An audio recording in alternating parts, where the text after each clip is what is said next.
Thank you sir. आत्मानंदन सभी masters को। हमारी जो बुक है जीवात्मा जगत के नियम, उसको हम कंटिन्यू करेंगे। और आगे का टॉपिक है जीवात्मा जगत में दूसरे लोगों की यात्रा। जीवात्मा जगत में 7 लोक होते हैं। उनमें से निम्नतम प्रथम लोक है और उच्चतम 7वां लोक है। इसलिए आपके अच्छे कर्म और पापों के अनुसार आपका अवचेतन मन आपको उस लोक में ले जाता है जिसके आप योग्य होते हैं। कोई भी मनुष्य उस लोक से ऊपर नहीं जा सकता जिसके वह योग्य नहीं है, चाहे वह कितनी भी कोशिश क्यों न कर ले। ऐसी आत्मा के लिए उच्चतर लोक की यात्रा करना असंभव होता है, क्योंकि वह लोक उनके लिए अदृश्य होता है। वह केवल अपने ही लोक अथवा इनसे नीचे के लोकों को देख सकती है। बहरहाल, यदि कुछ जरूरतें शर्तें पूरी हो गई तो वो 5वें लोक या उससे ऊपर की आत्मा उच्चतर लोगों की यात्रा करती है। यह शर्तें इस प्रकार की हैं। यदि उस आत्मा को कोई उच्चतर लोक से आमंत्रित करता है, यदि उस उच्च लोक की उच्च भली आत्मा द्वारा उस आत्मा को अनुमति मिल जाती है, उस आत्मा ने विशेष प्रशिक्षण प्राप्त कर लिया हो, उस आत्मा ने सुरक्षा अंगरखा पहनना चाहिए जिससे अतिरिक्त रूप से चमकीली रोशनी उसकी आंखों की चौंधिया न सके और अत्यधिक हल्के वातावरण से उसका दम न घुटे, क्योंकि इसकी आत्मा उच्चतर लोक की आत्माओं की तुलना में कुछ भारी होती है। इसे अंगरखे की जरूरत होती है जो उसे थोड़ा हल्का बना देते हैं। आप उस उच्च लोक में अधिक समय तक नहीं रह सकते और वह बार बार जा भी नहीं सकते। आप 5वें लोक से छठे लोक और छठे लोक से 7वें लोक में कभी कभार ही जा सकते हैं, और वह बहुत ही कम समय के लिए। हमने ऐसी यात्राएं की है। हमसे कुछ लोग 7वें लोक को जाने का भव्य सौभाग्य और सम्मान प्राप्त हुआ है। बहरहाल, हम सभी निम्नतर लोकों में जितनी बार चाहे जा सकते हैं और वहां की आत्माओं को सुधार ला सकते हैं। यदि हम निम्नतर लोकों जैसे पहले, दूसरे अथवा तीसरे लोक की यात्रा करें, तो भी हमें एक सुरक्षा करने वाले अंगरखे की आवश्यकता होती है। यह सुरक्षा अंगरखा हमें सभी दुष्ट और बुरी आत्माओं के लिए अदृश्य बनाता है, ताकि वे उनके बुरी तरंगे हमें हानि न पहुंचा सके। प्रथम, दूसरे और तीसरे लोकों की आत्माएं अपने अपने लोकों से नहीं निकल सकती, सिवाय जब तक उन्होंने सच्चे मन से भरपूर पश्चाताप किया हो और उन्हें उच्चतर लोकों की दयालु आत्माओं द्वारा प्रथम दिखाया गया हो। ऐसा केवल तब तक होता है जब भली आत्माओं को यह भरोसा हो जाए कि निम्नतर लोक की आत्मा दोबारा कभी वह पाप नहीं करेगी।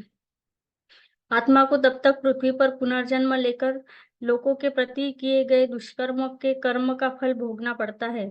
इसमें कभी कभी सैकड़ों साल लग जाते हैं और कभी कभी कुछ ही साल।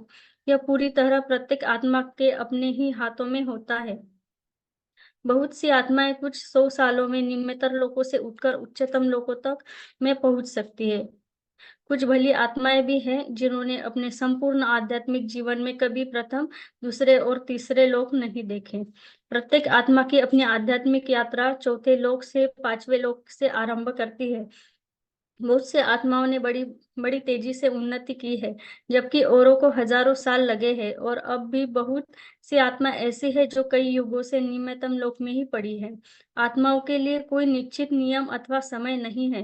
यह प्रत्येक आत्मा पर निर्भर करता है, और यदि सुधार की इच्छा दृढ़ और सच्ची हो तो आध्यात्मिक रूप से प्रगति करने में समय नहीं लगता। नेक्स्ट टॉपिक है ईश्वर का न्याय। सर्वशक्तिमान ईश्वर दया, प्रेम और न्याय के सागर है। वे किसी के साथ अन्याय नहीं करते। बहुत से लोग सोचते हैं कि ईश्वर ने उनके साथ न्याय नहीं किया। उनके ऐसा सोचने का कारण यह है कि वास्तव में यह जानते जानते ही नहीं कि सही क्या है और गलत क्या है। लोगों द्वारा ईश्वर को अन्याय मानने का यही असली कारण है। उदाहरण के लिए हम आपको एक आत्मा के बारे में बताते हैं जिसे हम सुरेश नाम देंगे। सुरेश धरती पर बहुत ही लोकप्रिय और विख्यात था। उसने विभिन्न दान पुण्य के कार्यों में हजारों रुपए का चंदा लिया था। उसने कई लोगों को रोजगार दिए और जरूरतमंदों को भोजन, कपड़े और घर दिए। अपने इन कार्यों की वजह से वह निश्चिंत था कि उसे उच्चतम लोक जरूर हासिल होगा। जब पृथ्वी पर उसकी मृत्यु हुई तो उसके लिए भव्य समारोह के साथ उसकी अंत्येष्टि की गई। लोग कहते रहे कि वह बहुत बड़ा पुण्यात्मा था। सुरेश की एक मूर्ति उस धर्मार्थ संस्थान में लगाई गई जिसकी स्थापना उसके सहयोग से हुई थी। जब सुरेश जीवात्मा जगत में आया तो उसने अपने आप को निम्न लोकों में पाया। वह क्रोधित हुआ और चिल्लाकर पूछा, कहाँ है ईश्वर का न्याय? मैंने इतने दान किए कि धरती पर लोग मुझे पूछते थे, और यहाँ ईश्वर ने मुझे इस नर्क में रखा है। आ- आज कहा गया उसका न्याय? वह सबसे बड़ा निर्दयी और अन्यायी है, वह क्रूर है। बहुत सी भली आत्माएं उसके पास पहुंची और उन्होंने उससे आग्रह किया कि वह शांत होकर उनकी बात सुने और यह जाने कि उसकी स्थिति का कारण क्या है। उन्होंने उससे कहा कि वह खुद से यह सवाल करे कि वह दान पुण्य क्यों करता था, उसके पीछे उसका क्या उद्देश्य था। सुरेश ने कहा, मैंने वह सब इसलिए किया ताकि मैं स्वर्ग जा सकूं, लेकिन देखिए मैं यहाँ कहा हूँ। भली आत्माओं ने उसे समझाया, तुमने जो कुछ भी किया वह निस्वार्थ होकर नहीं किया। क्या सच नहीं है कि कुछ तुमने अपने लिए स्वर्ग के में स्थान पाने के लिए किया? सुरेश ने जवाब दिया, हाँ, यह सच है, लेकिन क्या हमारे धर्म गुरु पुरोहित और दार्शनिक हमसे यह नहीं कहते कि यदि हम गरीबों की मदद करें, उन्हें खाना, कपड़ा या रोजगार और रहने की जगह दें, तो हमें स्वर्ग मिलेगा? ईश्वर, पुरोहित और दार्शनिक ने मिलकर मुझे मूर्ख बनाया। उन्होंने सुरेश को समझाया कि सर्वशक्तिमान ईश्वर ने उनके साथ धोखा नहीं किया है, बल्कि धोखा तो खुद उसने ही अपने साथ किया है, क्योंकि उसने जो भी पुण्य के काम किए, उनमें प्रेम और उदारता नहीं थी। उसके कर्म सत्कर्म नहीं थे और नहीं निस्वार्थ। उसमें वे सबसे अपने ही स्वार्थपूर्ण उद्देश्य पाप करने के बाद ईश्वर को रिश्वत देकर स्वर्ग में जाने का उद्देश्य किया। उसका मतलब केवल अपने पापों को छिपाना था। इस पर सुरेश ने क्रोधित होकर कहा, यह गलत है, मेरे साथ भारी अन्याय हुआ है। मुझे स्वर्ग में होना चाहिए, मैं स्वर्ग के लायक हूँ, क्योंकि मैंने अपने पाप धोने और स्वर्ग का आनंद लेने के लिए कई सारे अच्छे काम किए। इसके बदले ईश्वर ने मेरे साथ धोखा किया और मुझे यह नर्क में रखा है। ऐसे निम्न लोक में आकर उसे इतना धक्का लगा कि वह ठीक से सोच भी नहीं पा रहा था।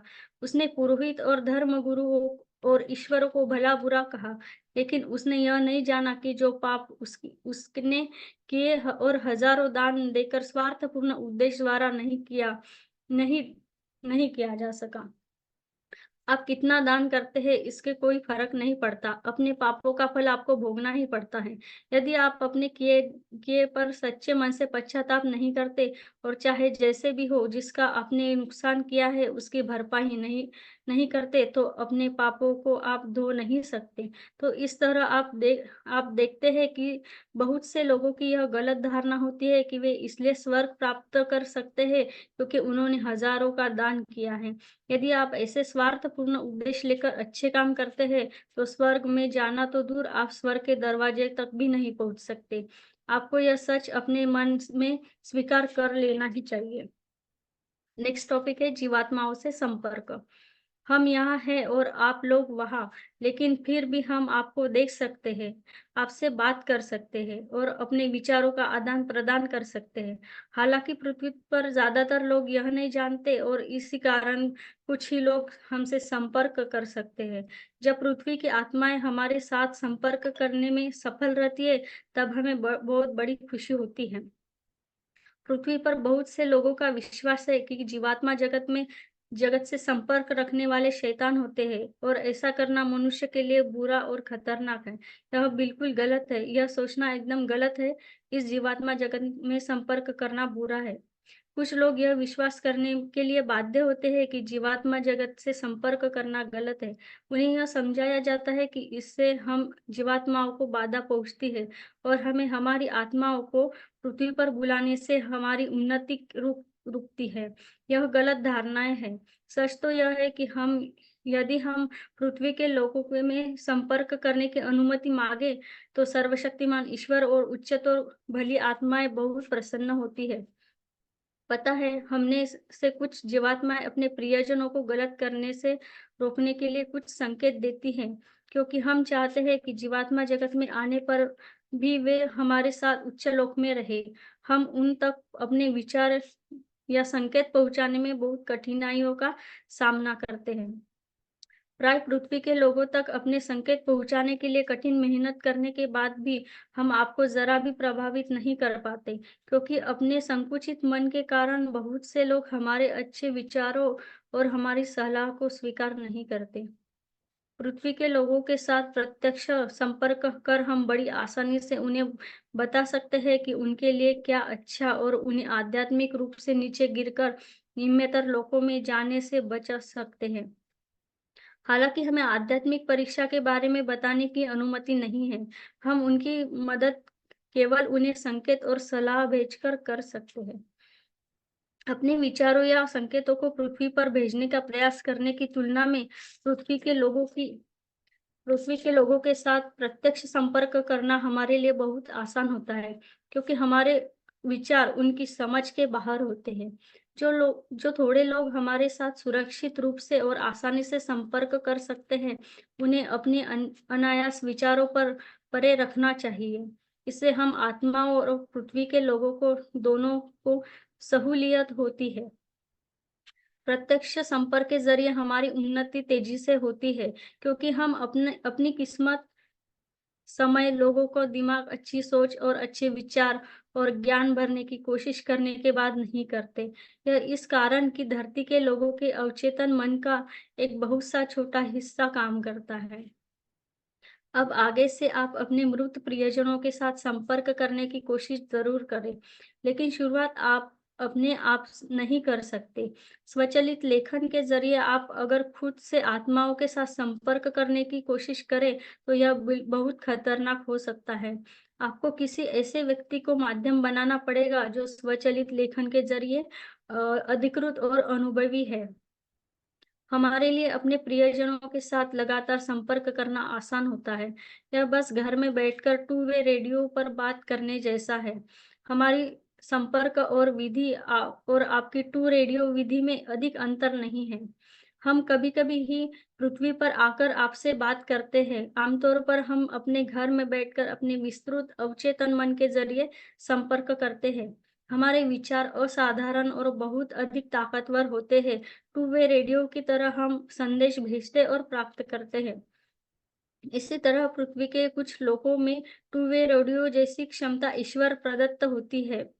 इसकी मदद से वे हमारे संदेशों को हमारी ही तरह प्राप्त कर सकते हैं, और हम बड़ी आसानी से जान पाते हैं कि आप क्या कहते और सोचते हैं। पृथ्वी के लोग भयानक भाग्यशाली है कि उनके पास यह क्षमता है, औरों के पास नहीं। हमेशा याद रखिए कि आपके और हमारे दोनों के लिए अपने अंतर्गत कि इस टू वे रेडियो के ज़रिए संपर्क कायम रखना सबसे अच्छा है। उस व्यक्ति की मदद लीजिए जिसे यह वरदान मिला हुआ है, और फिर देखिए कि इससे आपके जीवन में कैसा फ़र्क पड़ता है। बस आज के लिए इतना ही।